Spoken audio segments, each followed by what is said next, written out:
Orial Universal Yahushua, o caminho, a verdade e a vida. O Livro das Vidas, capítulo 45. Esta é a lei de Yahushua e Yahussaf Urim, dos 7 anos de fome. 1/5 de tudo que obtiverem da colheita pertence a mim.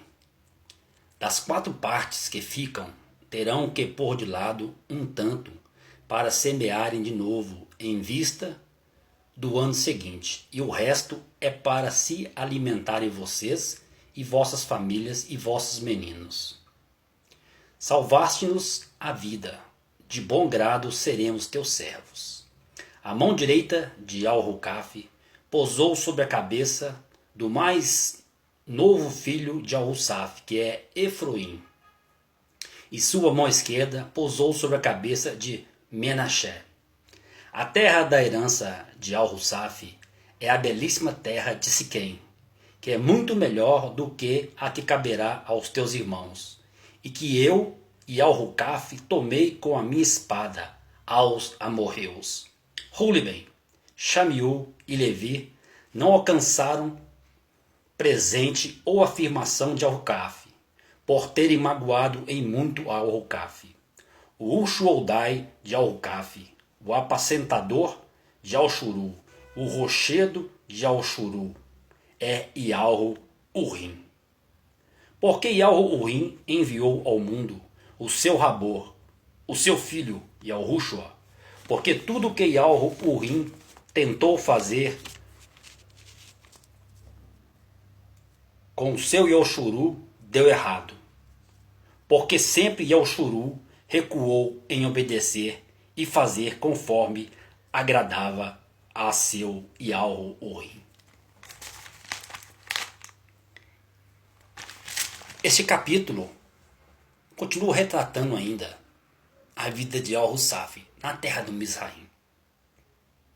E vocês podem ver que eram 7 anos de fome. Hoje estamos no tempo dos 7 anos de fome. Já se passaram 2 anos de fome na terra. Ainda falta 5 anos. Ainda falta 5 anos de fome. A fome é geral. Há guerra. Há rumores de guerra. Há nações se vilipendiando por causa de alimentos. Tais como Venezuela, a Síria, a África. A fome está por toda a terra. No Brasil há lugares de muita fome. No mundo há lugares de muita fome, onde poucos se alimentam e muitos padecem a necessidade do pão. Para se cumprir as escrituras, as coatave. Então, hoje, nos tempos atuais, retrata os tempos de Yahussaf. Porque Yahussaf viveu como uma figura do que é agora. É uma sombra do que estamos vivendo agora. A realidade é agora. Agora que é o tempo de cumprir toda a escritura. Nada má. Mas se não tiver quem pregue a verdadeira coatave, a verdadeira escritura, não se cumpre. É por isso que Yahushua e o Orial estão na Damá. Orial é o corpo de Yahushua. São poucos, na verdade, que são firmes a Yahushua. Podemos enumerar talvez um em cada cidade da terra. Tem país que não tem nenhum firme com Yahushua. Tem nação que não há ninguém que conhece Yahushua. No Brasil, poucos conhecem Yahushua. Poucos são firmes com Yahushua. Podemos tirar pouquíssimos aqui no Brasil. Mesmo sendo difundida a palavra de Yahushua, mesmo sendo difundida as escrituras originais, o povo ainda está obstinado, povo teimoso, obstinado como era no passado. Yalhu-Urim fazia maravilhas no meio do seu povo, e o seu povo era obstinado. Voltava-se para os ídolos. Voltava-se as costas para Yahweh. Por isso que houve fome na terra. É por isso que hoje há fome na terra. E a fome agrava-se-á na terra. Principalmente a fome da Emet, da verdade. Quem tinha a Emet nos tempos de Yahussaf era Yahussaf. Mas ninguém tinha a Emet, nem seus irmãos tinha a verdade. Tinha a comunhão com o I. E os dias de hoje se caminham para aqueles tempos. Poucos conhecem a Orim. Poucos têm comunhão com Yahweh. Muitos trocam Yahweh por outros nomes que nada tem a ver com o nome do Todo-Poderoso, do grande Yahweh dos exércitos. Então a terra da herança de Yahussaf é a belíssima terra de Siquém, que é melhor do que a que caberá aos teus irmãos. Então, numa família, e Yahussaf era tão amado por Yahucaf, que as terras de Yahussaf foram as melhores. E Ruliben, Shamiu e Levi não alcançaram o presente ou a afirmação de Yahucaf. No meio de uma família, 3, Ruliben, Shamiu e Levi, não agradaram Yahussaf. Yahucaf. Yahucaf era como a presença de U na terra. Era um homem segundo o coração de Yahweh. Naquele tempo, era um homem que agradava a Yahweh, que falava com Yahweh, e Yahweh respondia. Foi um homem que lutou bravamente com o Rim, com Yahweh. Ele lutou com o mensageiro de Yahweh e segurou nas vestes do mensageiro de Yahweh. O mensageiro de Yahweh, para se livrar de Yahucaf, teve que tocar no nervo da sua coxa. Para que o dia, porque o Ion já ia clareando, o sol já havia nascendo, e Yahucaf não poderia ver o semblante do mensageiro, do meu Shihai, porque não era tempo da revelação ainda, porque tinha que crer pela Emuná. Não poderia ver o mensageiro de Al-Urim dos exércitos. E assim é hoje. Ninguém pode ver. No seu esplendor, no seu cavode, no seu rodaial, a Urim. Porque é pela Emuná. Os seres espirituais da maldade não têm mais chance de alcançar uma vida eterna, porque eles veem a Yahweh. Eles viram a Yahweh no seu esplendor, no seu rodaial, e não creram em Yahweh. Não creram. Se fizeram inimigos de U. Lutaram contra U. Lutaram para cair. Lutaram, mas não existiram o poder de Urim. Porque Urim, ele é cheio de rodaial. A cavode de Urim é um fogo. É um fogo que queima todos os seus inimigos, todos os seus oponentes. E a Urim não precisa de fazer força para vencer os seus inimigos. Ele fez o homem da matéria mais básica que existe do pó. De um pó seco, ele fez o homem para exercer o julgamento e o mispa, o juízo sobre a maldade, sobre o pecado, sobre a imperfeição lançada na terra pelo opositor, pelo inimigo. E algo ruim não precisa de muita coisa. Ele criou o homem. E há homens firmes com Yahweh. Há homens firmes. Há homens de valor, como o Liao. O Liao era um homem de valor, e ele pensava, ele queria a morte, porque pensava que estava sozinho. Não. E Liao falou assim, não. Ainda há outros que não se corromperam e estão firmes como a ti, o Liao. Alegra-te, saia desta caverna. porque eu colocarei Acabe e Jezabel nas tuas mãos. E Eliahu teve grande conquista sobre a rainha da idolatria feiticeira e o rei que era mau, a de Samaria e de Yeshuru. Então, Eliahu faz assim. Eliahu tentou de tudo para com seu povo, como diz o texto,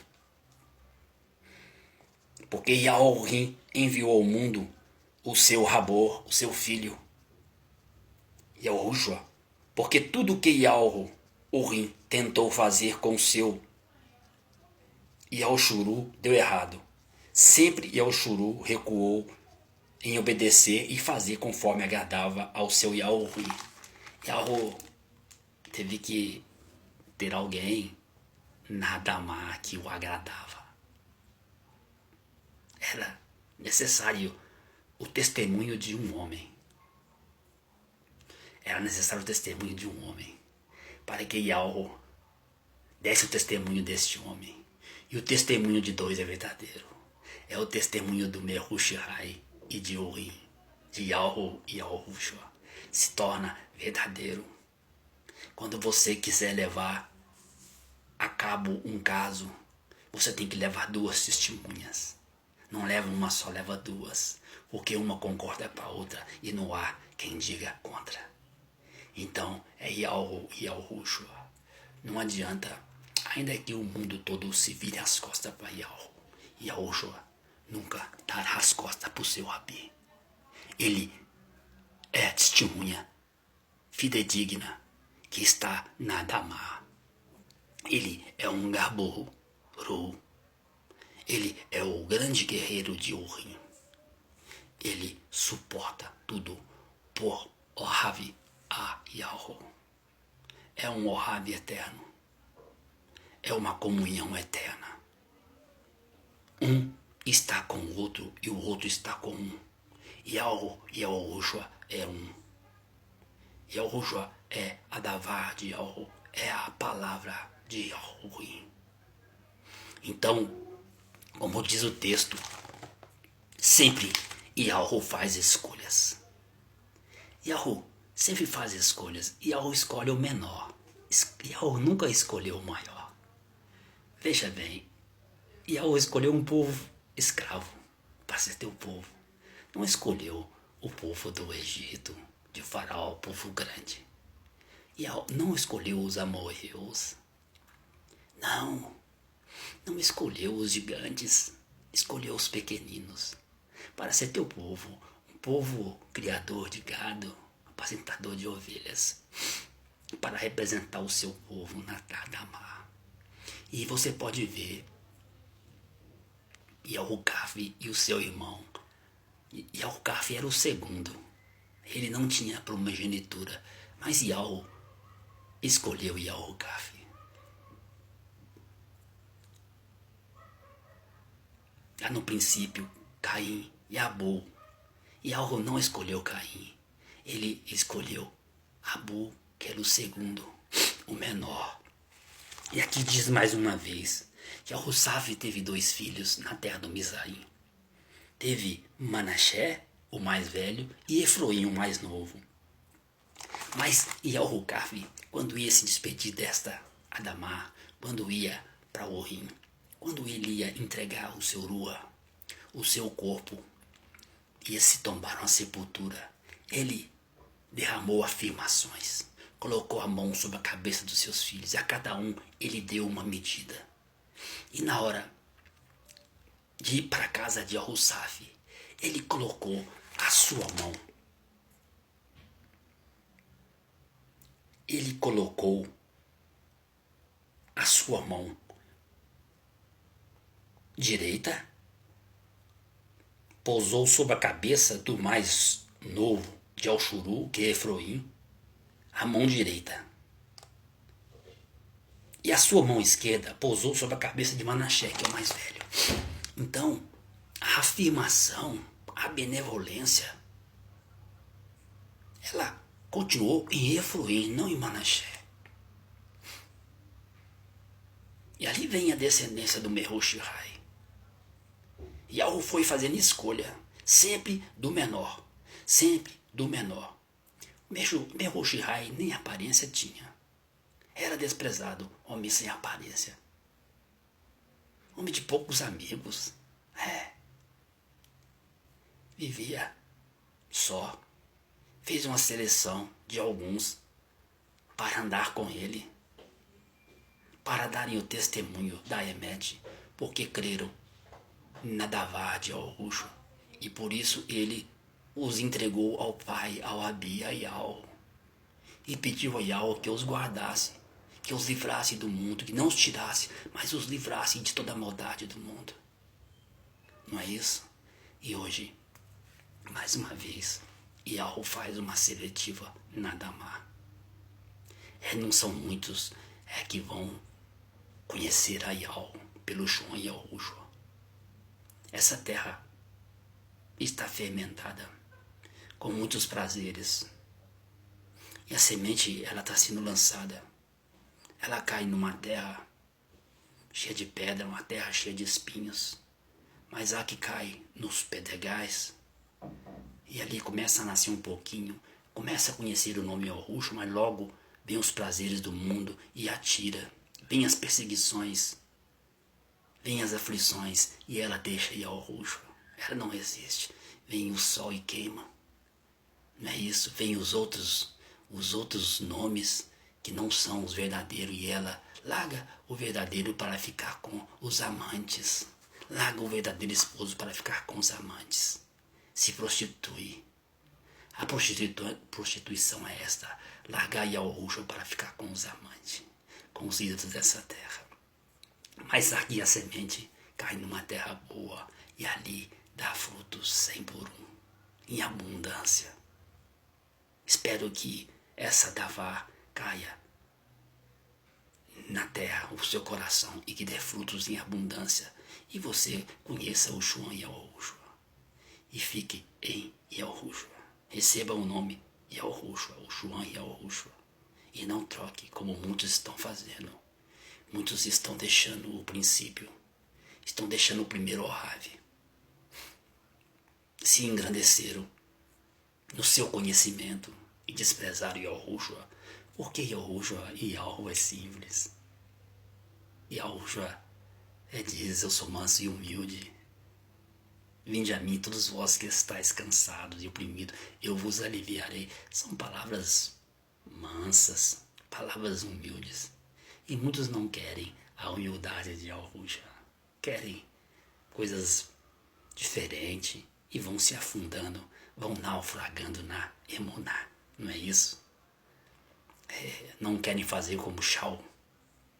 Abandonar todo o conhecimento, ter como o esterco da terra para adquirir a humildade, a simplicidade do Meho-Shihai. Que de tão humilde que foi que parou no fim de sua jornada aqui na Damá, num madeiro duro, num madeiro verde, ele foi executado no duro madeiro. Ele foi executado. Quantas calúnias recebeu o Meho-Shihai? Quantas dores recebeu o Meho-Shihai? Permaneceu calado. Não abriu a sua boca. Foi como um cordeiro, tosquiado, imolado, mas não abriu a sua boca para se defender. Mas alcançou a conquista, alcançou a redenção em Al-Ruim, assim como nós esperamos alcançar. Aminal, esta foi a leitura do Livro das Vidas, o Olhar e Al-Rusho. Al-Rusho é o caminho, a verdade e a vida. O Livro das Vidas, capítulo 45. Shuolem a todas as nações, salvação seja com todos. E que nesta grande fome que está a terra, muitos possam comer deste pão, que é vivo, que vem do Shomayal. Aminal.